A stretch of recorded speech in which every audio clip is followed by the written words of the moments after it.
There are moments when your inner world feels like a storm that has swept through and left debris everywhere. Everything feels urgent. Everything needs attention. Everything feels like it's happening all at once. And the sheer volume of sensations, thoughts, and emotions can create a kind of sense of feeling stuck where you can't figure out where to even begin. Maybe it started with one thing, a difficult conversation, an unexpected change, a disappointment. But somehow it awakened everything else that's been quietly accumulating in the background.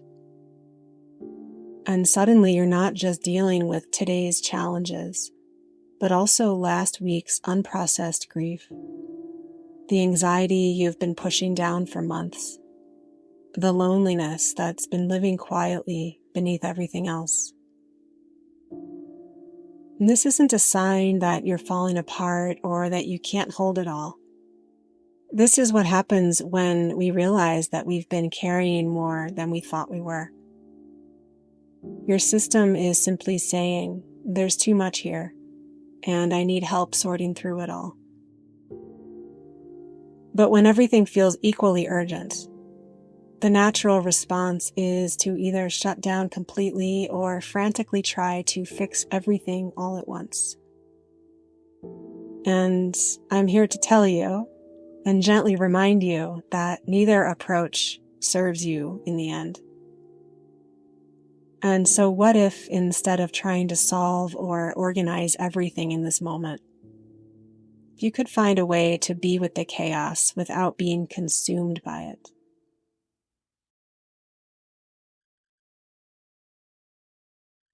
This practice offers you a different approach, finding your ground in the middle of the storm.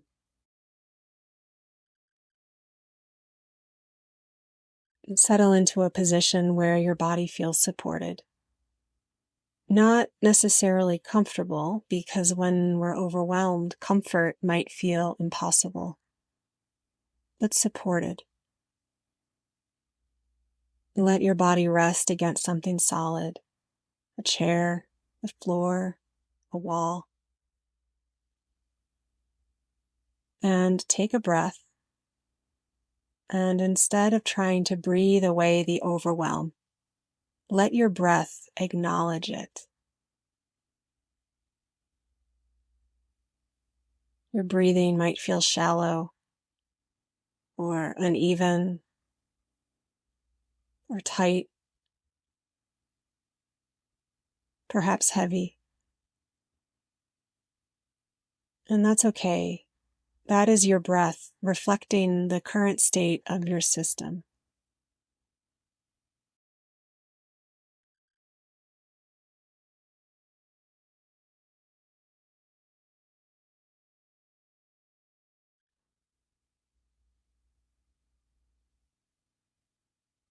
Now imagine that all of these feelings that you might be holding at the moment, overwhelm, confusion, urgency, intensity, they're visitors who have all arrived at your house at the same time, unannounced.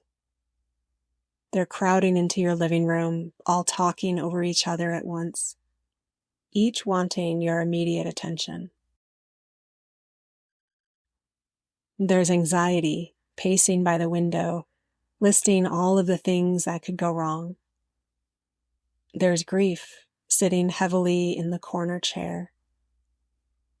Anger is standing with crossed arms, demanding to know why things feel so unfair. Sadness has curled up on the couch, feeling everything deeply. Confusion is wandering around, unable to figure out where anything belongs. And you, feeling like you need to attend to everyone's needs immediately.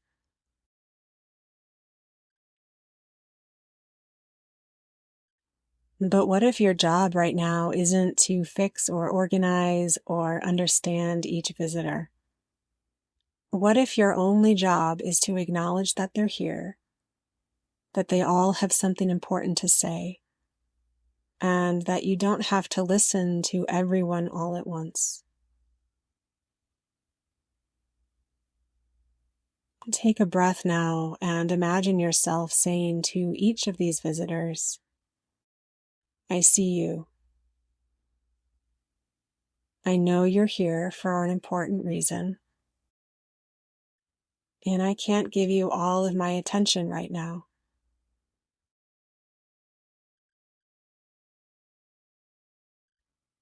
Imagine yourself moving to the center of the room, the center of yourself, and finding a place to sit down. Not to ignore these visitors, but to find your own ground in the middle of their intensity.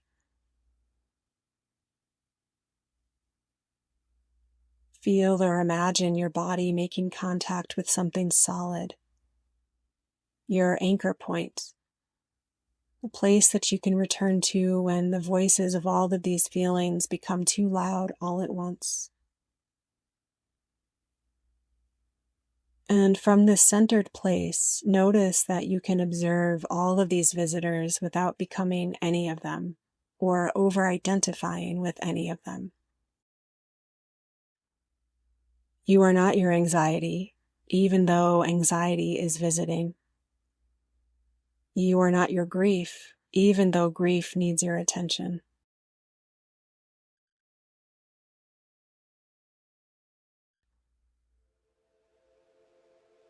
You are the one who can witness all of these feelings, the space in which they can exist without consuming you.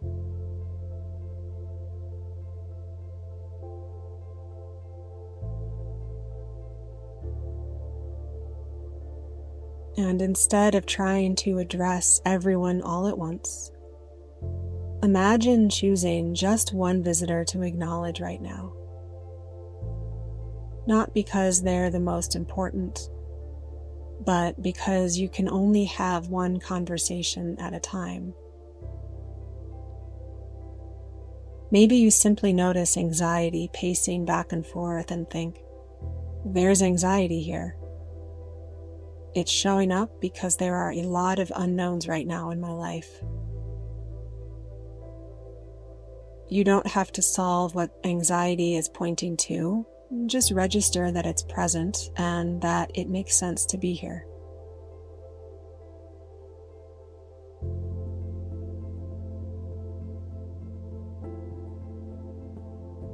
Or perhaps you notice grief sitting heavily in the corner and just observe. Grief is here. Something has been lost or is changing.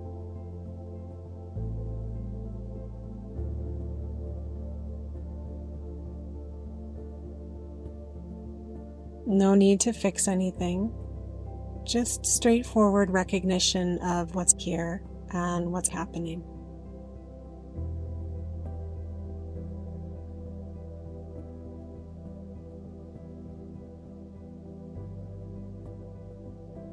Notice what happens when you acknowledge one feeling without immediately trying to manage all of the others.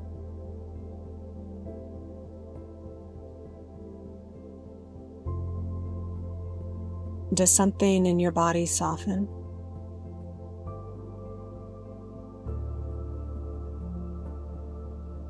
Do the other visitors become just a little less urgent when they see that you're capable of deep listening?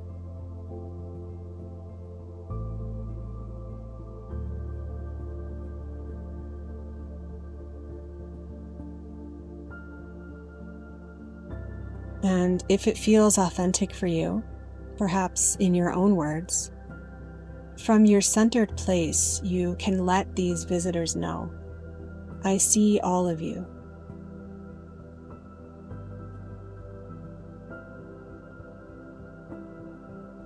Right now, I'm simply learning how to be with all of this without being overwhelmed or consumed by it.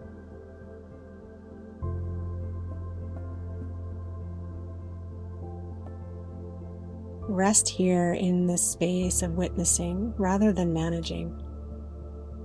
Notice that all of these feelings can coexist in your body, in your mind, in your heart without requiring immediate action. Your chest and heart can hold both sadness and hope.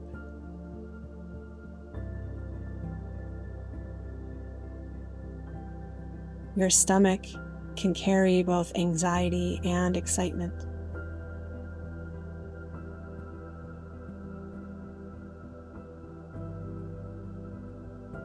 If the overwhelm starts to rise again, return to your breath.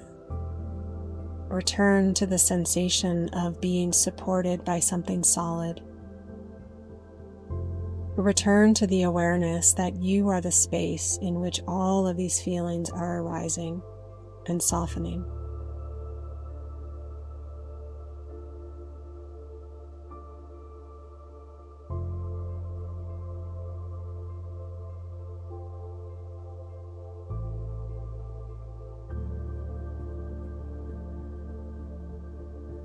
You don't have to have everything or anything figured out right now.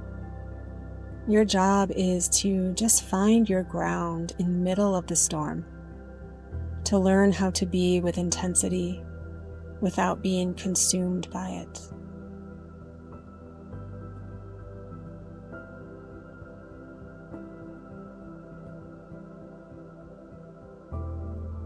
This practice isn't about making the overwhelm go away necessarily.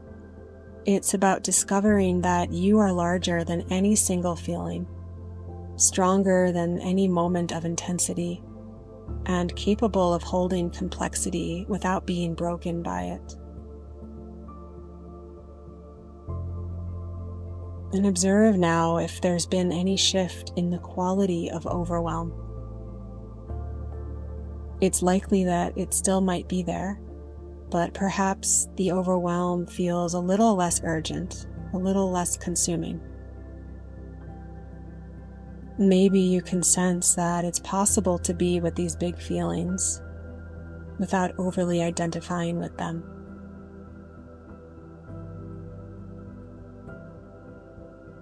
And as you prepare to move back into your day, carry with you this image of yourself as someone who can find their center even in the middle of chaos. The overwhelm will visit again. It is part of being alive and feeling deeply, but now you have a practice that you can come back to again and again. When you feel everything all at once in the future, remember that you can choose one feeling to acknowledge, one breath to anchor you, one moment of ground beneath your feet. You don't have to solve everything to be okay.